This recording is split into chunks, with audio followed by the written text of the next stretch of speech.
Assalamualaikum warahmatullahi wabarakatuh dan selamat sejahtera pada semua pelajar 4 Helium.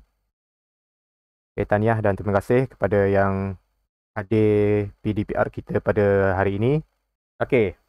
So untuk sejarah pada hari ini, fokus kita sambung cerita sejarah kita dalam bab yang kelima, sejarah tingkatan 4, dan subtajuk kita pada hari ini adalah subtajuk yang kedua.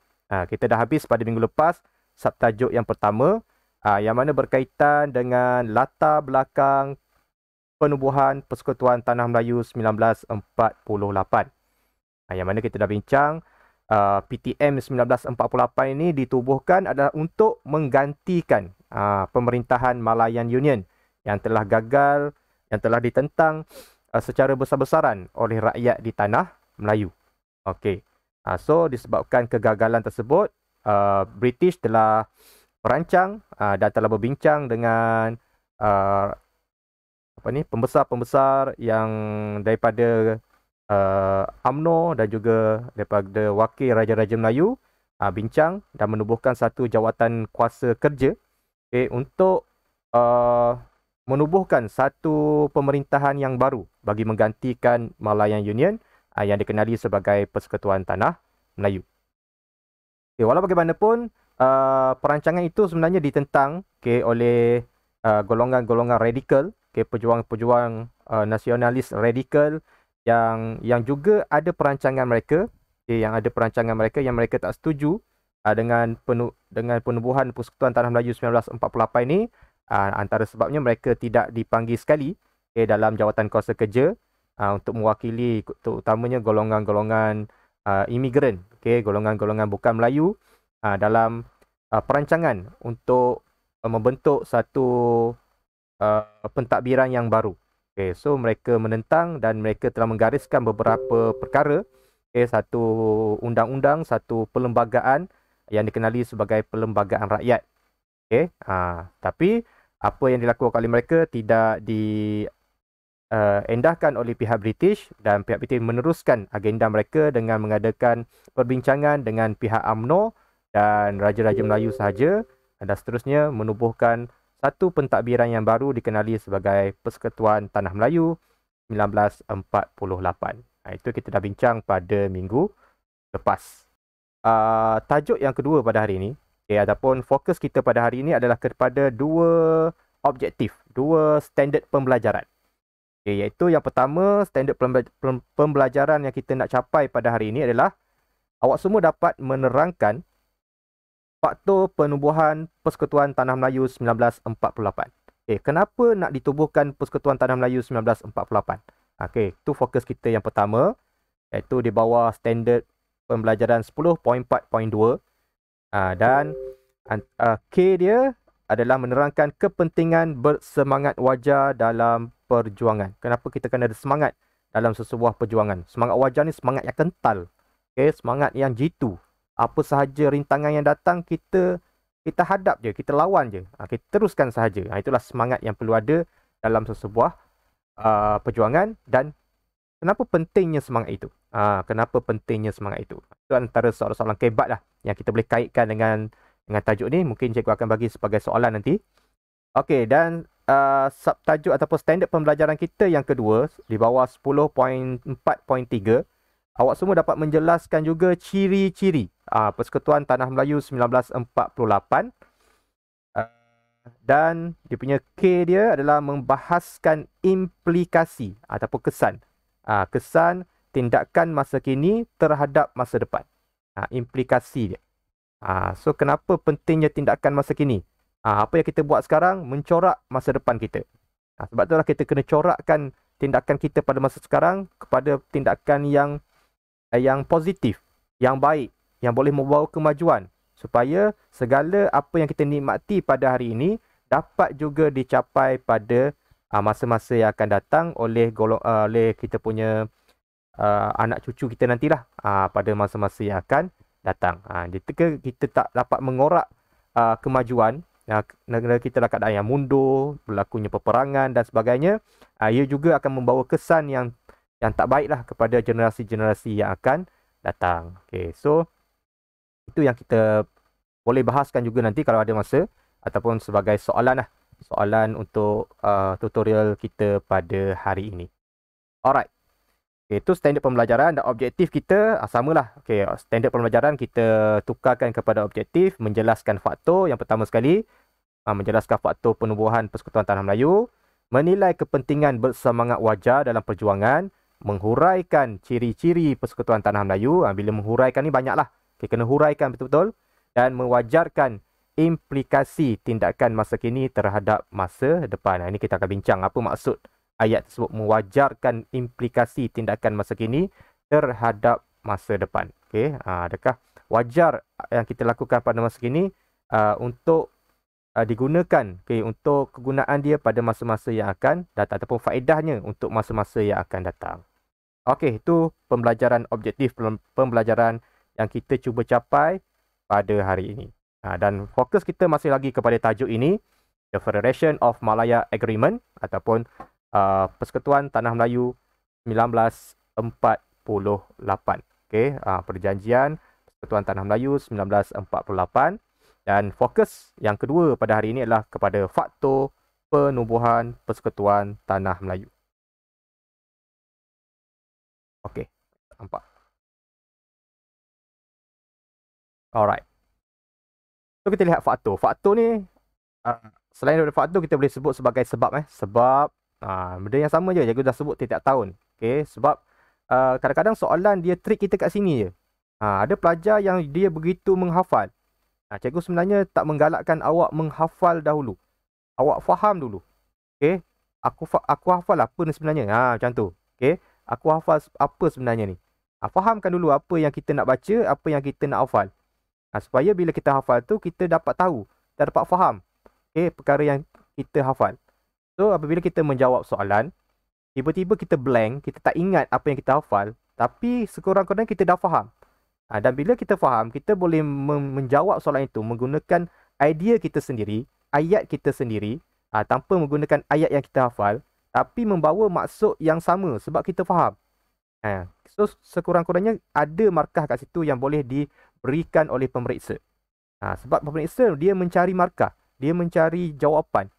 Okey, tak kisahlah jawapan itu ada jawapan tu memang direct kepada skema, ada jawapan tu dia tak direct kepada skema tapi membawa maksud yang sama. Jadi boleh memberikan markah yang sama. Itu yang penting.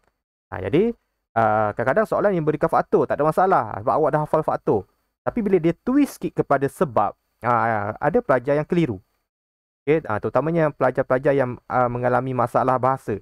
Dia tak boleh tukar faktor dengan sebab tu sedangkan dia benda yang sama. So kena hati-hati.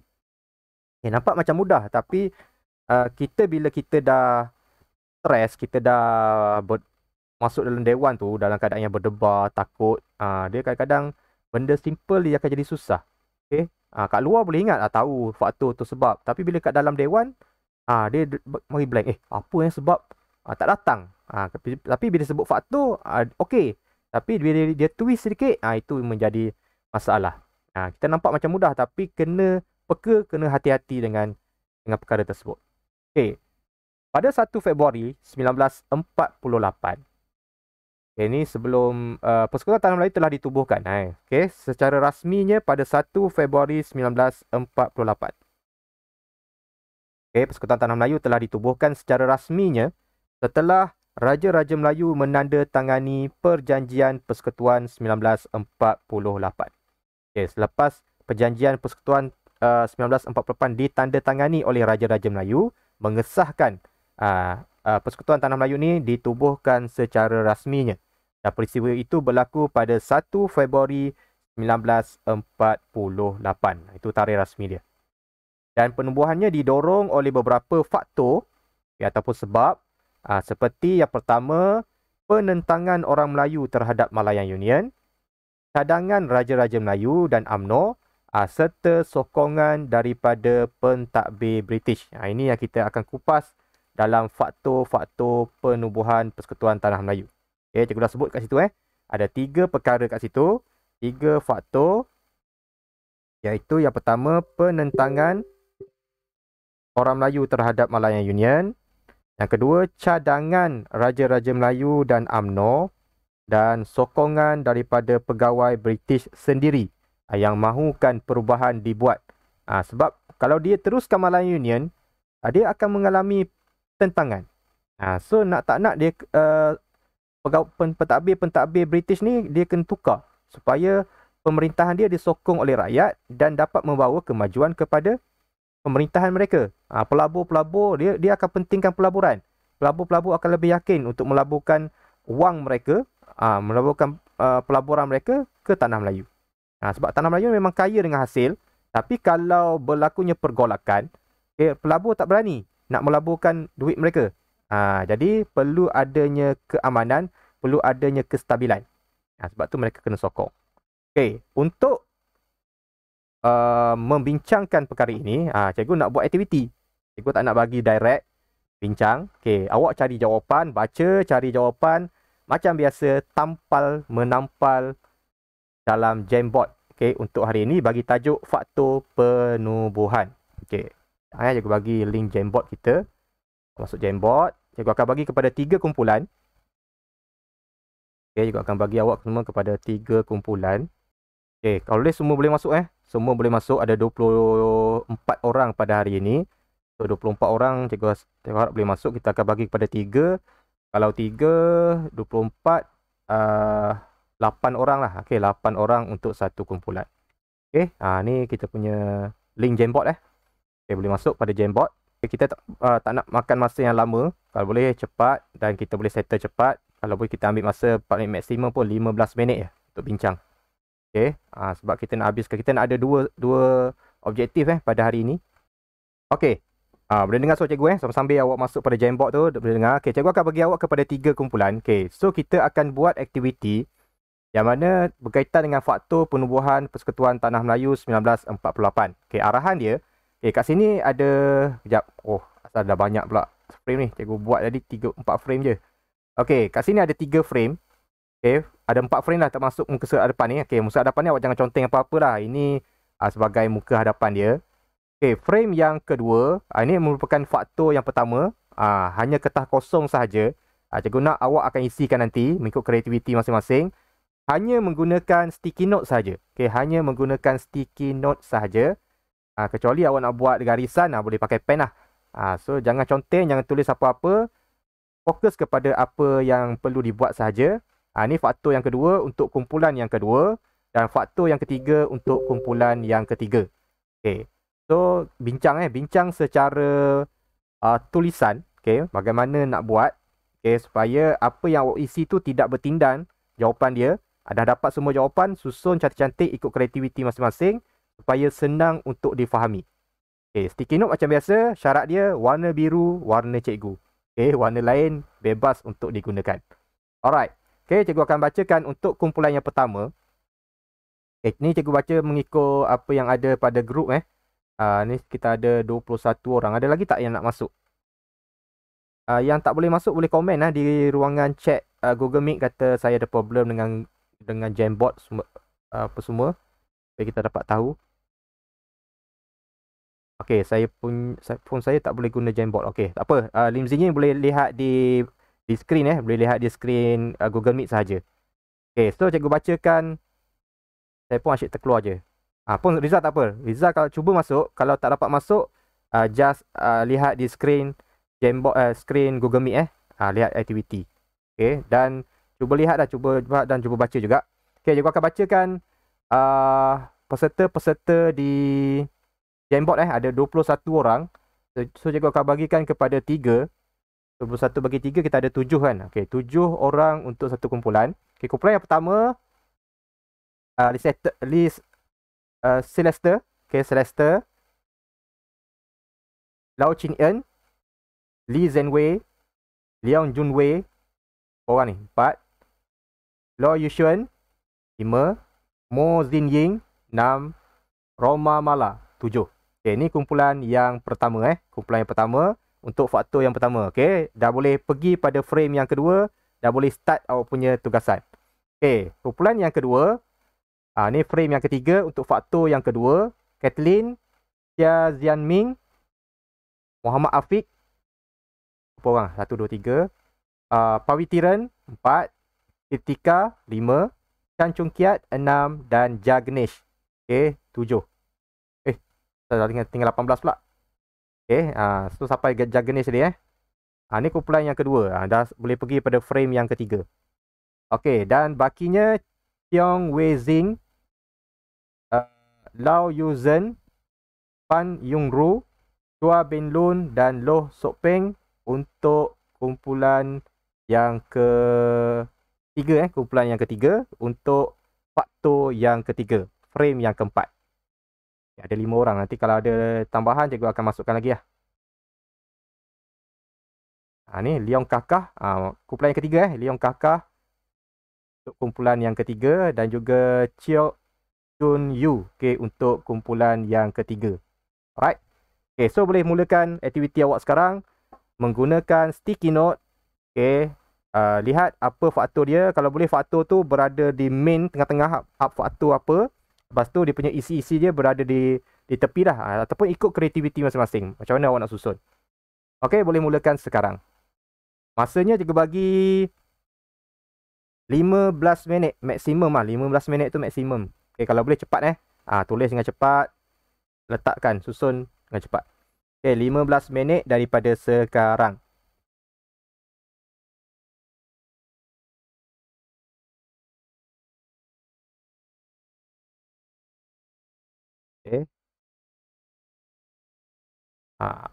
Kita lihat 15 minit daripada sekarang. Cikgu dah set jam Nanti loceng bunyi, semua stop. Sambil awak buat, kita pasang music yang relax.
Okey, masa dah tamat.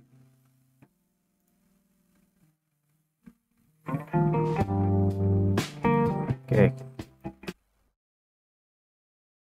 Alright, kita mulakan dengan sesi pembentangan kita pada hari ini berkaitan dengan faktor penubuhan Persekutuan Tanah Melayu 1948. Okey, silakan pembentang untuk kumpulan ataupun kumpulan yang pertama, faktor yang pertama. Okey, silakan. Okey.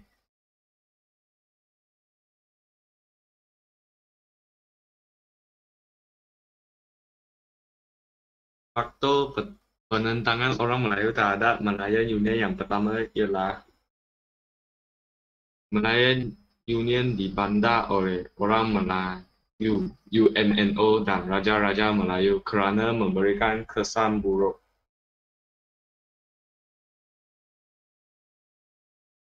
Okey, teruskan.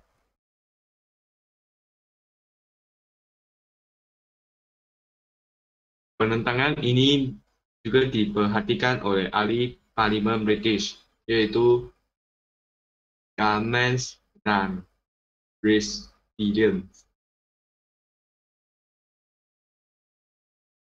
Seterusnya, mereka juga melaporkan hasil tinjauan tersebut kepada Dewan Parlimen British.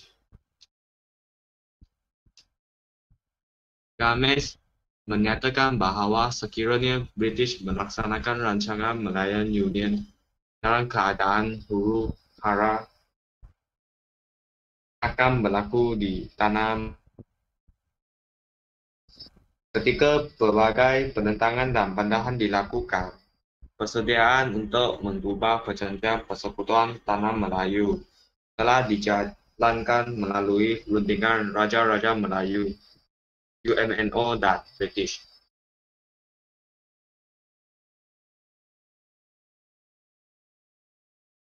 Okey, dah habis. Ya, dah habis. Alright. Okey, itu merupakan faktor yang pertama penentangan orang Melayu terhadap Malayan Union. Okey, sebab kenapa diadakan PTM 1948? Kerana orang Melayu menentang. Okey, kenapa mereka menentang? Sebab mereka kata Malayan Union akan membawa kesan buruk kepada penduduk, terutamanya orang Melayu di tanah Melayu.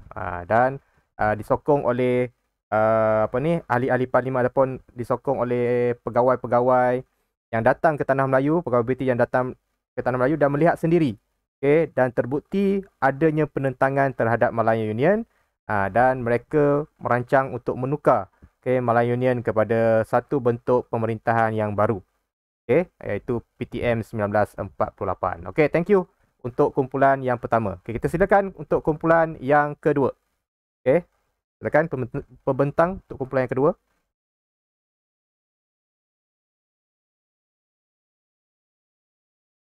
Pertama sekali, Malcolm MacDonald, Raja-Raja Melayu, Governor Malayan Union, Governor General, dan Sir Edward Gent.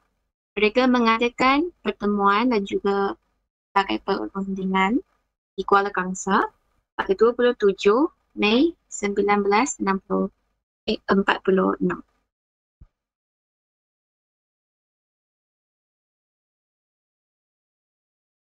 Okay, next. Cikgu dengar saya suara. Okay, boleh. Boleh, okey. Dalam kerja dalam penemuan tersebut Raja Melayu menceritakan adalah menemukan persekutuan bertaraf naungan dan bukannya tanya jajahan. Ini jawabannya kritika. Alright. Selain itu,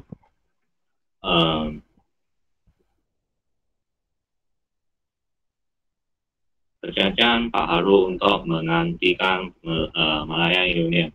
Ini jawaban juga ya kritika. Terus, jawatan Pesuruhjaya tinggi menggantikan Gubernur. Ini jawabannya Shah Shemin. Okey. Seterusnya, Raja berkuasa dalam perundangan. Ini jawabannya Pavilion. Dan akhir sekali, negeri-negeri Melayu perlu muncul dalam persekutuan yang baru. Ini jawabannya Kevin. Yang dia ini saya habis.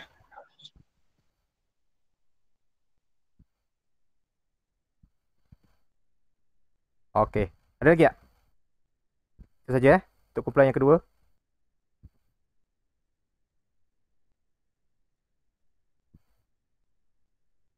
Okey, so faktor yang kedua adalah berkaitan dengan cadangan Raja-Raja Melayu dan juga UMNO. Maksudnya apa yang dicadangkan oleh Raja Melayu dan UMNO untuk menggantikan Malaya Union. Okey, apa bentuk yang diperlukan oleh orang Melayu di tanah Melayu, okey, bagi menggantikan Malaya Union yang dapat memuaskan hati semua pihak. Okey, antaranya seperti menggantikan ataupun mengadakan satu bentuk pemerintahan yang baru, jawatan kuasa Pesuruhjaya tinggi menggantikan Gubernur, apa lagi?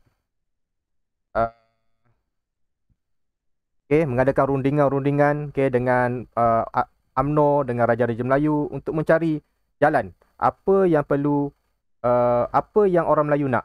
So semasa rundingan ini dilakukan, itulah cadangan-cadangan yang diberikan oleh Raja-Raja Melayu, diberikan oleh UMNO untuk dimasukkan ke dalam Persekutuan Tanah Melayu 1948. So faktor yang kedua adalah cadangan Raja-Raja Melayu dan UMNO. Okey, kenapa perlu diadakan Persekutuan Tanah Melayu 1948. Okey, next, yang ketiga, faktor yang ketiga. Okey, silakan bentang untuk faktor yang ketiga. Hello. Alright. Okay. Tajuk ni sokongan pentadbir British. Okey. Pertama, pentadbiran British menyokong konsep persekutuan untuk mewujudkan keamanan, kestabilan dan kemajuan ekonomi. Dan kedua, terdapat pegawai tinggi British yang mendorong British membentuk Persekutuan Tanah Melayu. Antaranya Sir Edward, St. Malcolm MacDonald, Sir Ralph, banyak ke nama ni? Okey, Sir Ralph Horne dan sebagainya lah dan sebagainya. Alright. Okey, next. Next, Sir Ralph Horne mencadangkan agar British menetapkan Raja Melayu dalam pentadbiran berasaskan perlembagaan, memberikan kuasa tentu pada Sultan dalam Majlis Negeri dan Majlis Perundangan. Seterusnya, kotak teruskan.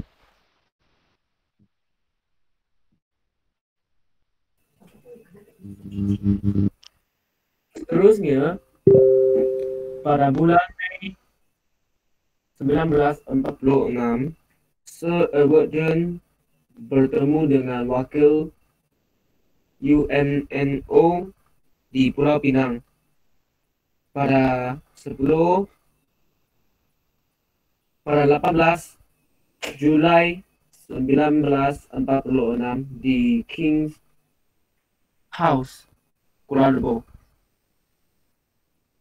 British memberikan peluang kepada Dato' Onn Jaafar dan Raja-Raja Melayu mengemukakan cadangan balas.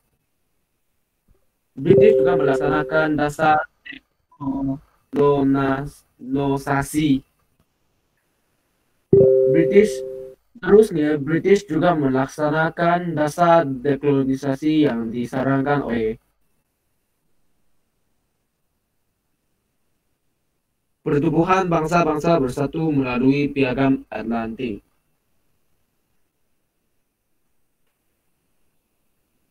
British juga membentukkan persekutuan mewujudkan politik yang stabil untuk mendorong pelabur luar untuk melabur di negara kita. Hal ini telah mewujudkan politik yang stabil.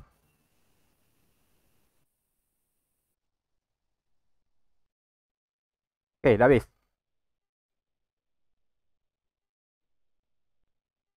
Alright, thank you kepada kumpulan yang ketiga. Jadi, okay, for faktor yang ketiga ni, kenapa diadakan PTM 1948? Kerana mendapat sokongan juga daripada pentadbir-pentadbir British.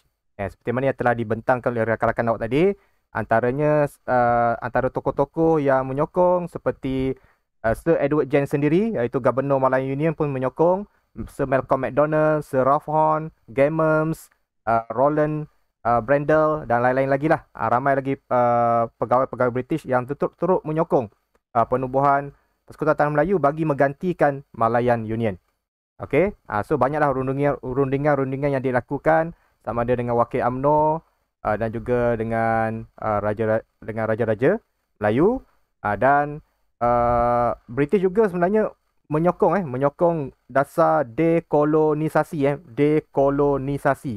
dekolonisasi dan juga yang disyorkan oleh PBB iaitu membebaskan negara-negara yang dijajah bagi mengelakkan berlaku lagi penjajahan negara besar terhadap negara-negara yang lain. Okay, itu adalah syur yang diberikan oleh PBB untuk dilaksanakan oleh kuasa-kuasa besar dunia bagi membebaskan negara-negara yang dijajah dan menyerahkan kepada kerajaan sendiri untuk negara-negara yang dijajah. Okay, itu adalah 3 faktor kenapa ditubuhkan Persekutuan Tanah Melayu 1948. Okey, terima kasih kepada yang memberikan kerjasama dalam aktiviti ini. Okey, kita kembali kepada Google Meet Kita kembali kepada Google Meet. Dan yang ini nanti cikgu akan save dalam PDF dan sharekan di Telegram. Alright. Okey, kita teruskan untuk objektif kita yang kedua pada hari ini. Okey.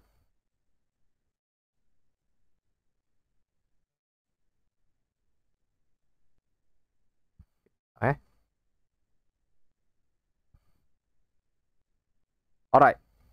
So, kembali ke Google Meet Kita dah habis aktiviti di Jamboard. Okey, ni yang tadi kita dah berbincang berkaitan dengan faktor-faktor penentangan. Okay, so ada 3 sahaja faktor dia. Main dia ada 3 faktor sahaja. Penentangan orang Melayu, cadangan raja-raja Melayu dan juga sokongan pegawai ataupun pentadbir British. Okey, so yang lain tu dia punya huraian dia lah. Yang awak bentang tadi itu punya huraian dia. Okey. So, kat situ kita ada istilah dekolonisasi. Ini pun soalan yang famous juga boleh dibuat. Berkaitan dengan dekolonisasi, iaitu proses ke arah berkerajaan sendiri. Ini disyorkan oleh PBB melalui Piagam Atlantik. Piagam Atlantik. Yang mana piagam ini telah diisytiharkan pada Ogos 1941. Yang mana piagam ini dirangka oleh Britain dan juga Amerika Syarikat. Dan prinsip piagam ini berkaitan dengan matlamat pelan tindakan untuk dunia. Supaya tidak lagi berlaku Perang Dunia yang Pertama, Perang Dunia yang Kedua dan tidak berlaku lagi Perang Dunia yang Ketiga. Selepas Piagam Atlantik ini telah dipersetujui. Dan antara perkara yang disyorkan adalah berlakunya proses dekolonisasi, iaitu proses ke arah berkerajaan sendiri diberikan kepada negara-negara yang dijajah oleh kuasa-kuasa besar dunia ini. Supaya tidak lagi berlakunya perluasan wilayah oleh kuasa-kuasa besar dunia yang lain. Itu yang telah diputuskan melalui Piagam Atlantik berkaitan dengan dasar dekolonisasi. Alright. So, yang kedua pada hari ini kita nak bincang adalah berkaitan dengan ciri-ciri Persekutuan Tanah Melayu 1948. Sebelum tu cikgu nak tanya, ada apa-apa soalan tak berkaitan dengan faktor penubuhan? Ada apa-apa yang tak faham? Silakan, boleh tanya di ruangan chat ataupun boleh voice chat. Ada boleh faham So ada 3 tu. So biasa soalannya soalan huraian. Daripada 3 tu awak kena huraikan lah. Alright, yang seterusnya adalah ciri-ciri Persekutuan Tanah Melayu 1948. Okay. Jawatankuasa Kerja mengambil masa 5 bulan 5 bulan untuk menyelesaikan rangka kerja merangka Perjanjian Persekutuan Tanah Melayu 1948. Dan pada 20 November 1946 lagi, rangka Perjanjian Persekutuan Tanah Melayu Persekutuan dibentangkan dalam persidangan yang dihadiri oleh Raja-Raja Melayu, Wakil British dan juga UMNO. Dan ciri-ciri Perjanjian Persekutuan Tanah Melayu 1948 antaranya termasuklah dari segi pentadbiran, apa kuasa Raja-Raja Melayu, dari segi perundangan dan dari segi kewarganegaraan. Itu antara perkara-perkara penting lah yang mana mendapat tentangan semasa Malayan Union dijalankan. Jadi dia membuat perubahan-perubahan, memberikan penekanan terhadap perkara-perkara ini dalam Persekutuan Tanah Melayu 1948. Okay, kita lihat yang pertama dari segi pentadbiran. Dari segi pentadbiran. Okay, yang pertama kita lihat Persekutuan dibentuk menerusi gabungan 9 buah negeri Melayu dan 2 buah negeri-negeri Selat. Okay, so persekutuan ini adalah sebuah gabungan gabungan 9 buah negeri Melayu dan 2 buah negeri Selat. Apa 2 buah negeri Selat tersebut? Iaitu Pulau Pinang dan juga Melaka. Pulau Pinang dan juga Melaka. Pulau Pinang dan Melaka. Ini 2 buah negeri Selat. Dan Singapura kekal sebagai tanah jajahan British yang berasingan. Singapura diasingkan daripada Persekutuan Tanah Melayu 1948. Kerajaan Persekutuan diketuai oleh seorang Pesuruhjaya Tinggi British. Itu ketua dia. Kalau Malayan Union, ketuanya adalah Gubernur. Tapi Persekutuan Tanah Melayu adalah Pesuruhjaya Tinggi British yang mempunyai kuasa eksekutif, iaitu kuasa pemerintah lah. Kerajaan Persekutuan bertanggungjawab dalam hal kewangan serta hal lain yang mempunyai kepentingan bersama. Terhadap semua negeri lah, terhadap semua negeri. Maksudnya, perkara-perkara yang melibatkan kewangan, itu adalah tanggungjawab kerajaan persekutuan. Bukan tanggungjawab setiap negeri. Untuk uruskan.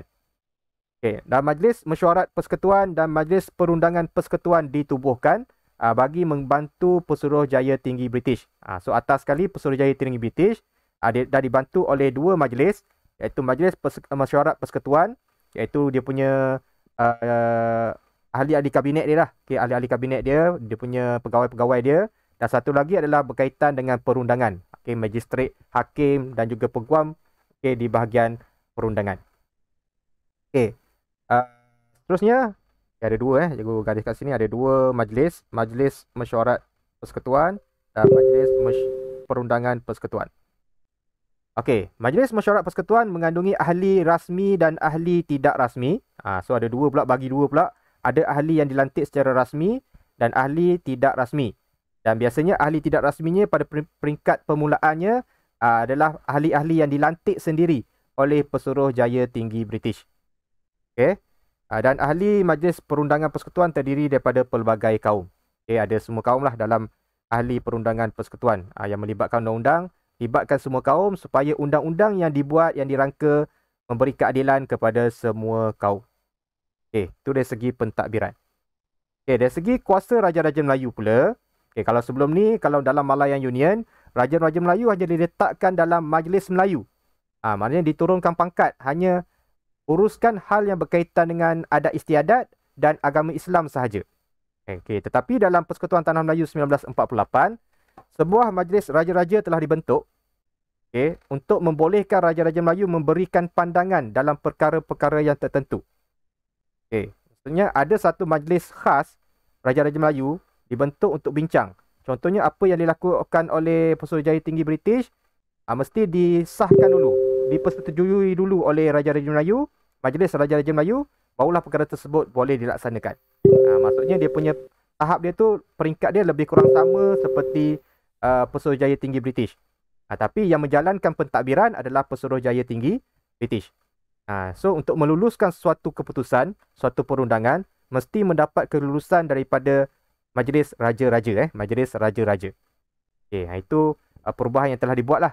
Kalau sebelum ni, Malayan Union, Gubernur 100% buat keputusan. Raja kena ikut. Itu yang menyebabkan orang Melayu marah.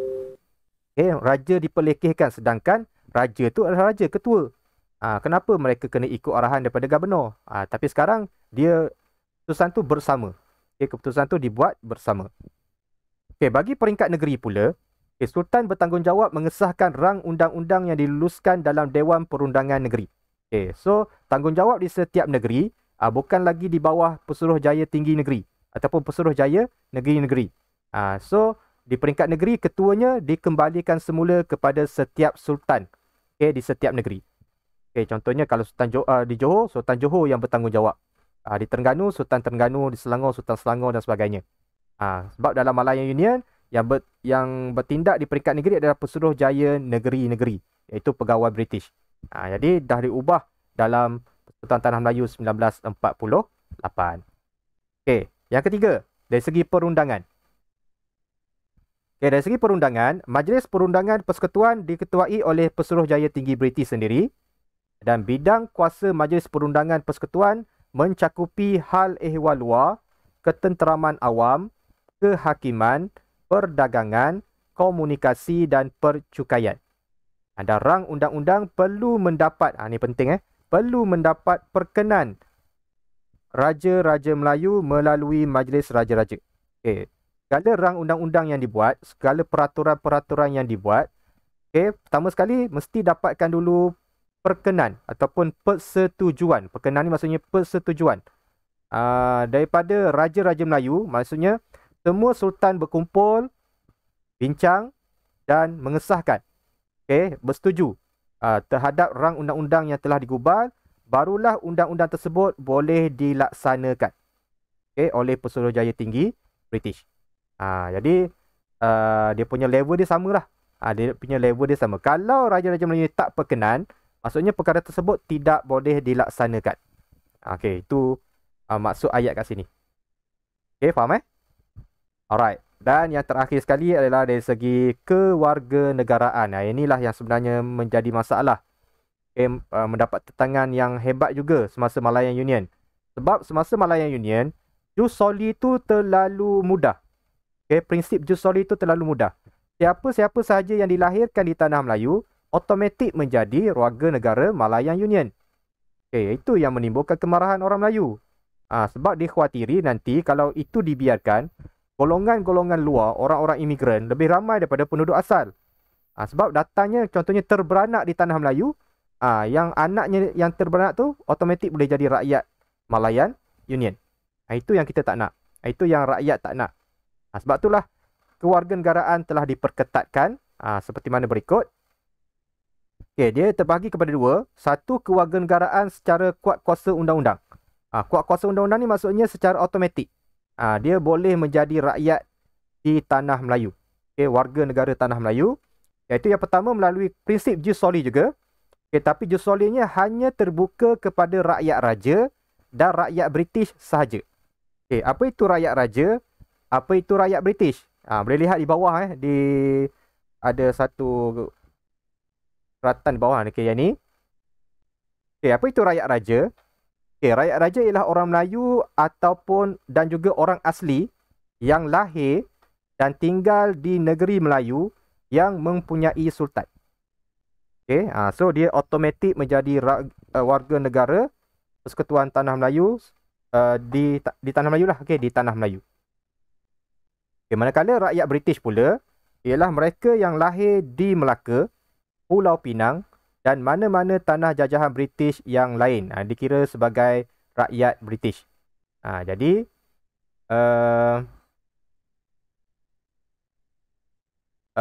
rakyat raja dan rakyat British sahaja yang layak diberikan kerakyatan secara kuat kuasa undang-undang melalui prinsip jus soli.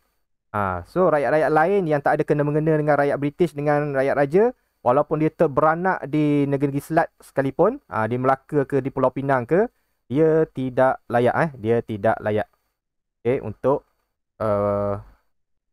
untuk menjadi rakyat, okey, secara kuat kuasa undang-undang. Dia kena mohon lah, dia kena mohon mengikut syarat-syarat yang tertentu. Okey. Yang kedua kita lihat pemohon yang lahir di luar negeri ataupun ni syarat yang kedua yang automatik boleh menjadi rakyat. Pemohon yang lahir di luar negeri tapi ayahnya mestilah rakyat raja ataupun rakyat British. Ayahnya mesti rakyat raja ataupun rakyat British, barulah diberikan kerakyatan secara kuat kuasa undang-undang. Okey, yang ketiga, penduduk asal dari tanah Melayu yang lahir sebelum, semasa atau selepas tarikh perjanjian Persekutuan Tanah Melayu pun diberikan kerakyatan secara automatik. Okay. Rakyat raja dan mereka yang telah serasi, memahami adat resam dan bertutur bahasa tempatan, boleh memohon melalui mana-mana undang-undang yang dikuatkuasakan. Mana yang telah lama tinggal di Tanah Melayu, yang boleh berbahasa Melayu, boleh faham adat resam di Tanah Melayu, pun layak untuk memohon kerakyatan Tanah Melayu. Okey. Yang kedua, kerakyatan secara pendaftaran. Pendaftaran mereka yang lahir dalam Persekutuan Tanah Melayu dan bermastautin tinggal selama 15 tahun daripada tempoh 20 tahun. Daripada tempoh 20 tahun boleh memohon untuk menjadi rakyat warga negara Tanah Melayu.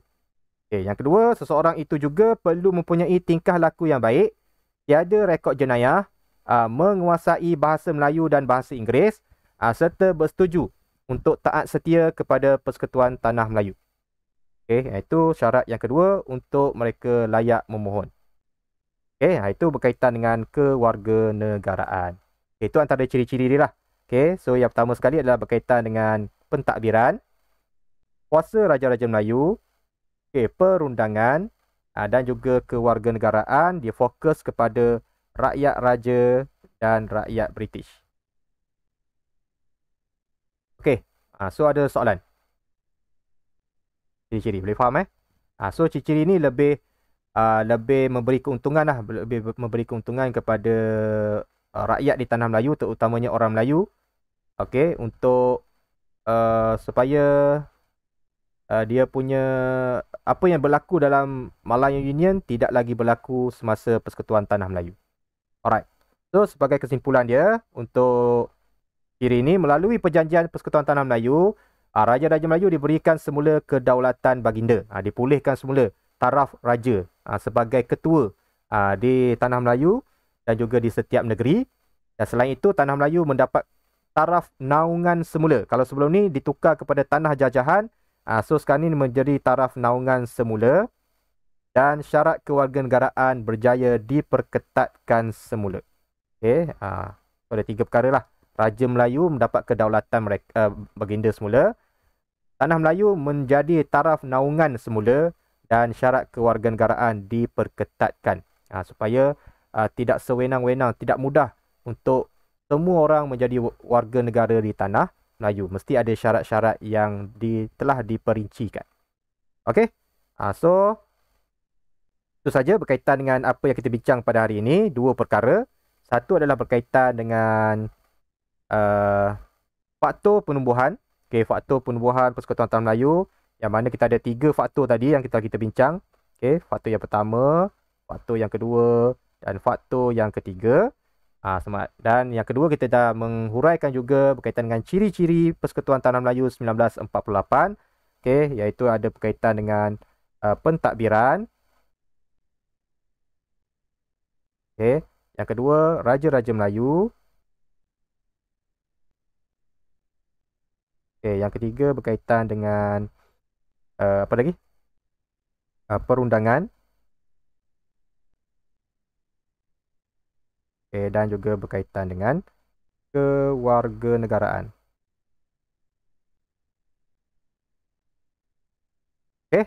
Itu yang telah kita bincang dalam 2 objektif pada hari ini. Boleh faham tak? Ada apa-apa nak tanya cikgu?